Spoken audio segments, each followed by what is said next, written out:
Assalamualaikum warahmatullahi wabarakatuh. Perkenalkan, nama saya Ilatul Aulia Sifarani dengan NIM 2022 1880006. Di sini saya akan menjawab pertanyaan UAS AIK nomor 1, yaitu mengenai pengertian akidah baik secara bahasa dan istilah. Yang pertama yaitu pengertian akidah secara bahasa. Secara bahasa, akidah sendiri merupakan bentuk masdar dari kata aqodah, yaqidu, aqidan, aqidatan, yang berarti simpulan, ikatan, perjanjian, dan pokok. Kemudian setelah terbentuk kata menjadi akidah, artinya yaitu keyakinan. Relevansi antara kata aqodah dan aqidah adalah keyakinan itu tersimpul dengan kokoh di dalam hati, bersifat mengikat dan mengandung perjanjian. Kemudian berdasarkan istilah akidah yaitu suatu perkara yang dibenarkan oleh hati dan terpatri kuat ke dalam lubuk jiwa yang tumbuh dari sumber yang jelas, memaksa manusia untuk mempercayai suatu ketentuan yang telah dijelaskan dalil dan tidak dapat digoncangkan dengan badai subhan. Nah, hal itu dapat menimbulkan rasa tentram dan tenang serta keyakinan dalam hati. Kepercayaan dan keyakinan itu nantinya akan menjadi landasan dan pegangan dalam melakukan aktivitas yang lain, sehingga dalam melaksanakan aktivitas tidak bertentangan dengan kepercayaan dan keyakinannya. Kemudian yang kedua yaitu mengenai prinsip-prinsip akidah. Nah, di sini saya akan menyebutkan 4. Yang pertama yaitu pengakuan dan keyakinan bahwa Allah adalah Maha Esa, beribadah kepada Allah dan tidak menyekutukannya.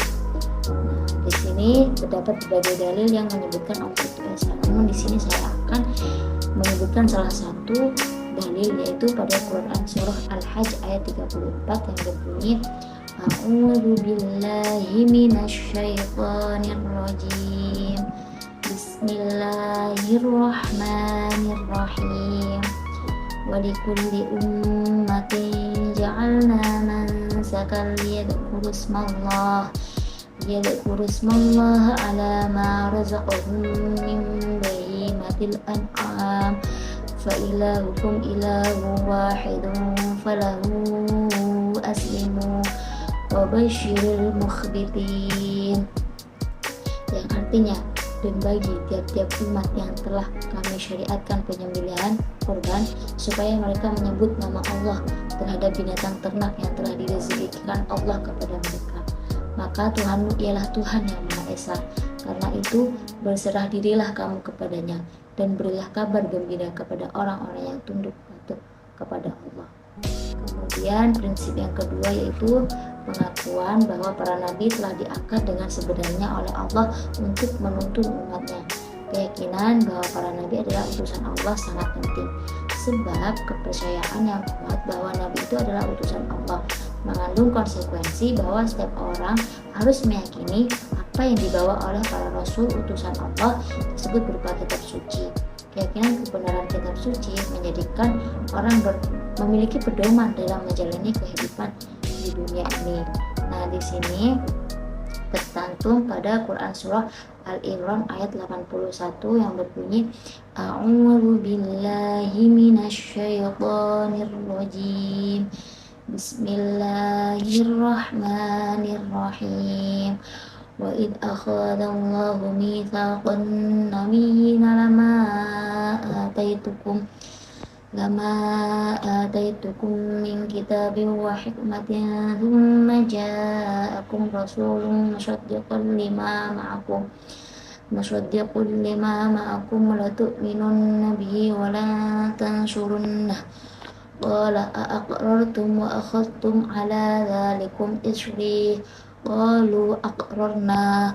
Qala fa ashhadu wa ana ma'akum minasyahidin, yang artinya, dan ingatlah ketika Allah mengambil perjanjian dari para nabi, manakala aku memberikan kitab dan hikmah kepadamu, lalu datang kepada kamu seorang rasul yang membenarkan apa yang pada kamu, niscaya kamu akan sungguh-sungguh beriman kepadanya dan menolongnya. Allah berfirman, apakah kamu setuju dan menerima perjanjian denganku atas yang demikian itu? Mereka menjawab, kami setuju. Allah berfirman, kalau begitu bersaksilah kamu para nabi dan aku menjadi saksi bersama kamu.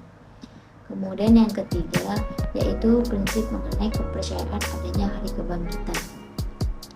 Keyakinan seperti ini memberikan kesadaran bahwa kehidupan dunia bukanlah akhir dari segalanya. Setiap orang pada akhir nanti akan dibangkitkan dan dimintai pertanggungjawaban selama hidupnya di dunia. Nah, hal ini tercantum pada surat Yasin ayat 12 yang berbunyi A'udzu billahi minasyaitonir rajim. Bismillahirrahmanirrahim. Inna nahnu nuhyil mauta wa naktubu ma qaddamu wa atharahum wa kulla syai'in ahsaynahu fi imamin mubin. Yang artinya, sesungguhnya kami menghidupkan orang-orang mati dan kami menuliskan apa yang telah mereka kerjakan dan bekas-bekas yang mereka tinggalkan, dan segala sesuatu kami kumpulkan dalam kitab induk yang nyata, yaitu Lauhul Mahfuz. Kemudian yang keempat yaitu keyakinan bahwa Allah adalah Maha Adil. Jika keyakinan seperti ini tertanam di dalam hati, maka akan menumbuhkan keyakinan bahwa apa yang dilakukan akan mendapatkan balasan dari Allah. Orang yang berbuat kebaikan mendapatkan balasan yang baik, seberapapun kecilnya kebaikan itu. Sebaliknya, perbuatan jelek sekecil apapun akan mendapatkan balasan yang setimpal dari Allah. Nah, di sini tercantum pada Quran surah Al-An'am ayat 115 yang berbunyi A'udzu billahi minasyaitonir rajim. Bismillahirrahmanirrahim. Wa tammat kalimatu rabbika shidqan wa 'adla la mubaddila li kalimatihi wa huwas samii'ul 'aliim. Yang artinya, telah sempurnalah kalimat Tuhanmu Al-Quran sebagai kalimat yang benar dan adil. Tidak ada yang dapat merubah-rubah kalimat-kalimatnya, dan dialah yang maha mendengar lagi maha mengetahui. Sekian dari saya. Untuk soal selanjutnya akan dilanjutkan oleh rekan saya. Terima kasih. Wassalamualaikum warahmatullahi wabarakatuh. Nama Edgar Mevansa Putra Siswanta, nomor induk mahasiswa 2022 1880111. Kali ini saya akan menjawab pertanyaan kedua bagian A. Akidah atau akidah adalah intisari atau pokok dalam agama Islam, yang mana intinya adalah menegaskan bahwa Allah satu-satunya Tuhan dan satu-satunya yang berhak disembah atau diibadahi, menegaskan bahwa Nabi Muhammad adalah utusan Allah yang harus diteladani oleh seorang muslim, serta mengetahui, meyakini, dan mengamalkan rukun Islam dan rukun iman. Dalam Islam, akidah mencakup iman kepada Allah dan sifat-sifatnya. Secara bahasa, akidah dapat diartikan sebagai ikatan atau kepercayaan. Sedangkan dari segi akidah adalah keyakinan yang kuat terhadap suatu zat tanpa ada keraguan sedikit pun. Secara garis besar, akidah Islam mencakup semua rukun iman, yaitu iman kepada Allah, iman kepada malaikat, kepada kitab Rasul, hari kiamat, dan iman kepada qada dan qadar.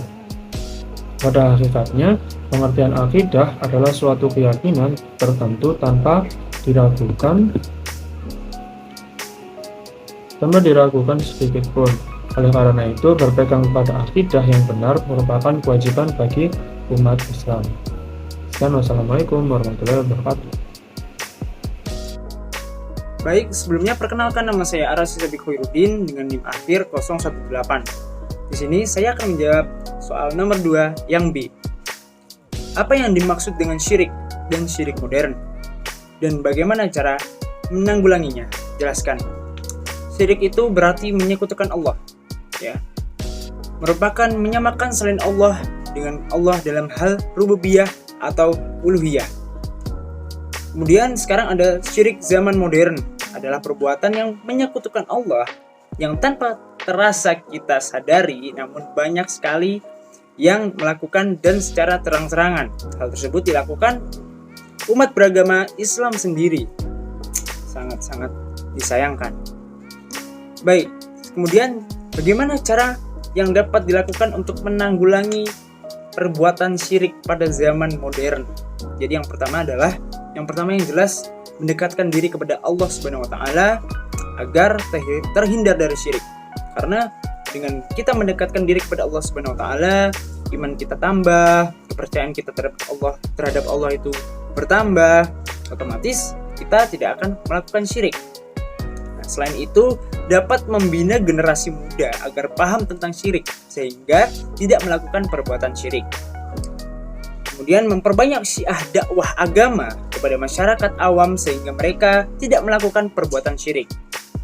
Dan memblokir semua status atau memblokir semua situs atau media yang berisikan kemusyrikan kepada Allah Subhanahu wa taala. Selain itu, menjelaskan tentang pentingnya mencegah perbuatan syirik dan manfaat yang didapatkan ketika kita menjauhi perbuatan syirik. Baik, selain itu saya akan menjawab soal nomor 3. Sebagai konsekuensi seorang berakidah secara benar, maka dia wajib melakukan ibadah sesuai petunjuk Rasulullah SAW. Soal yang A, jelaskan pengertian ibadah menurut Muhammadiyah. Jadi, dalam majelis tarjih Muhammadiyah mengemukakan pengertian ibadah sebagai berikut. Ibadah adalah bertakarub atau mendekatkan diri kepada Allah Subhanahu wa taala dengan menaati segala perintahnya dan menjauhi seluruh larangan-larangannya dan mengamalkan segala apa yang diizinkannya. Kemudian soal yang B, apa manfaat ibadah bagi kehidupan saudara sendiri? Menurut saya pribadi, manfaat ibadah itu sangatlah banyak. Mungkin saya tidak bisa menjabarkan semuanya karena ibadah itu kan intinya mendekatkan diri kepada Allah Subhanahu wa taala dan melakukan perintahnya dan menjauhi larangannya. Dengan ibadah, saya merasa hidup saya itu lebih aman, lebih tentram, yang pastinya lebih bersyukur, dan karena dengan ibadah Allah akan memberikan apa yang kita mau. Jadi kita dapat lebih bersyukur kembali gitu. Jadi semakin beribadah kita semakin bersyukur, kemudian semakin kita menjalani ibadah dengan benar, insya Allah dimudahkan dalam segala urusannya, dan yang pasti akan berguna atau bermanfaat sekali untuk kedepannya di akhirat kelak. Mungkin itu saja yang dapat saya sampaikan. Wabillahi taufiq wal hidayah. Assalamualaikum warahmatullahi wabarakatuh. Bismillahirrahmanirrahim. Assalamualaikum warahmatullahi wabarakatuh. Perkenalkan, nama saya Nabila Zaki Zahira dengan NIM 2022 1880047.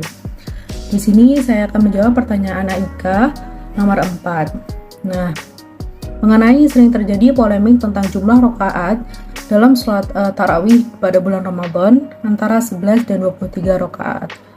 Lantas, bagaimana ketetapan Muhammadiyah dalam masalah tersebut dan jelaskan dalilnya.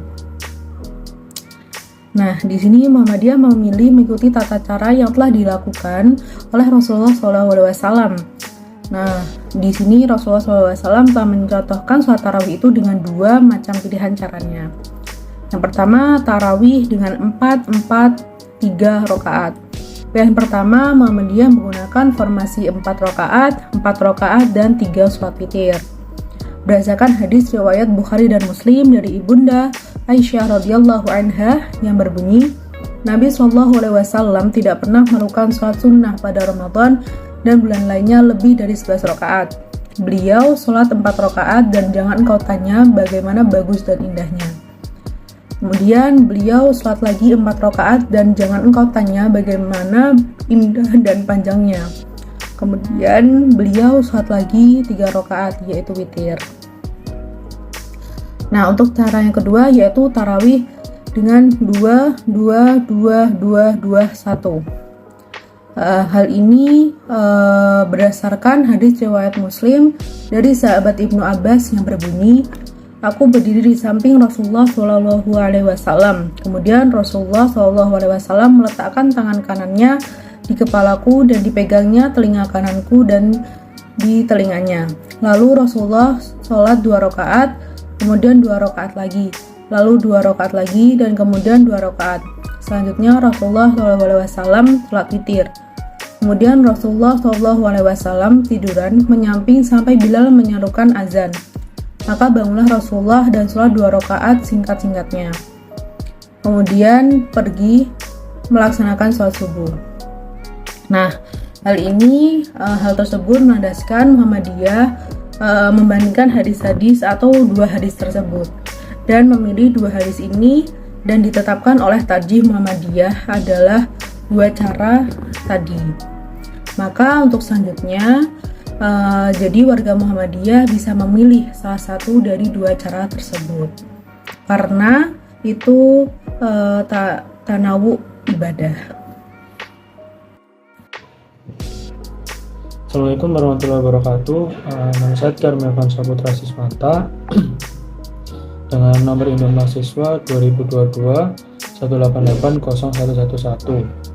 Pada kali ini saya akan menjelaskan mengenai jenis-jenis syirik.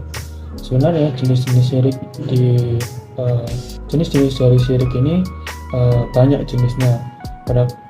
Tetapi pada kali ini saya akan mengambil 2 topik dari beberapa jenis syirik yang ada, yaitu yang pertama adalah takhayul, yang kedua adalah kufran.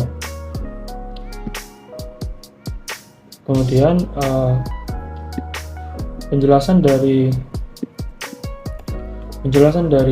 takhayul, makna yang pertama ini sesuai dengan makna dalam bahasa Arab. Dalam mu'jam mustahlat fikih disebut takholaya, artinya tergambarnya suatu hal dalam jiwa, pikiran. Maka takhayul di sini sama dengan kata berhayal atau hayalan yang kita tahu bersama. Jika demikian, takhayul sama dengan makna pertama ini, hukumnya tergantung apa yang dihayalkan dan apa manfaat atau mudaratnya. Jika yang dihayalkan adalah perkara yang mubah, maka hukumnya mubah. Jika yang dihayalkan adalah perkara yang haram atau menghayalkan yang tidak bermanfaat atau terlalu banyak berhayal, maka ini terlarang. Kemudian untuk contoh-contoh dari takhayul, yang pertama adalah hayalan yang haram adalah seseorang laki-laki yang menghayalkan wanita yang tidak halal baginya. Kedua, kaca yang saling berhadapan mengundang iblis. Yang ketiga, tidak langsung ke rumah setelah dari pemakaman. Kemudian adalah jenis syirik yang kedua adalah kufrat. Secara bahasa, kufrat berasal dari kata kharaf yang berarti rusak akal karena tua. Sedangkan secara istilah, kufrat berarti kepercayaan yang bukan berasal dari ajaran Islam, termasuk cerita rekayasa, ramalan, dan pemujaan. Takhayul dan kufrat memiliki arti yang sama, yakni kepercayaan akan hal yang tidak masuk akal